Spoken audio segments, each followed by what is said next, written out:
হানিফ মাহমুদ, আপনাদেরকে আজকের এই নাগরিক কমিটি কর্তৃক আয়োজিত আজকের এই মানববন্ধন উপস্থিত হওয়ার জন্য আন্তরিক শুভেচ্ছা এবং সংগ্রামী অভিনন্দন জানাচ্ছি। সম্মানিত উপস্থিতি, আপনারা জানেন যে আসলে সুবর্ণচরের পল্লী বিদ্যুতের কি নৈরাজ্য চলছে, এটা আসলে মেনে নেওয়ার মতো নয়। আমরা সবাই ঘরে বসে প্রতিবাদ জানাচ্ছি, কিন্তু কেউ রাস্তায় নামছি না।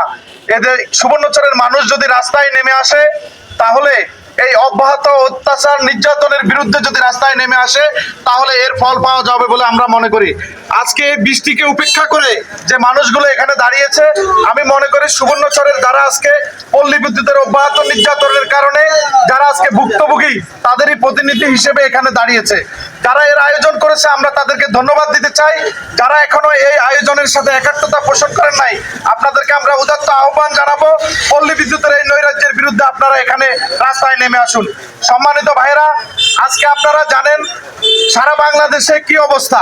হতে পারে অন্য জেলায়ও সে ধরনের অবস্থা থাকতে পারে, কিন্তু আমরা যতদূর জানতে পেরেছি সুবর্ণচর উপজেলায় সেটা সীমা ছাড়িয়ে গিয়েছে। আপনারা জানেন সারা রাতে সামান্য 2 ঘন্টা 1 ঘন্টার জন্য বিদ্যুৎ থাকে না।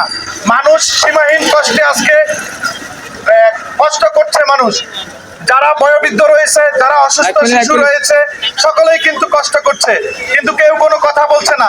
যারা এলাকার নির্বাচিত জনপ্রতিনিধি রয়েছে, তারা জনগণকে আশ্বাস দিয়েছে এদেশের এই এলাকার মানুষকে, সুবর্ণচরের মানুষকে তারা ভালো রাখবে। কিন্তু এটাই কি ভালো রাখার যে প্রতিশ্রুতি, এটাই কি তার নমুনা? আজকে কেন আমরা আজকে দিনের পর দিন, মাসের পর মাস আমরা কিন্তু বিদ্যুতের জন্য হাহাকার করছি?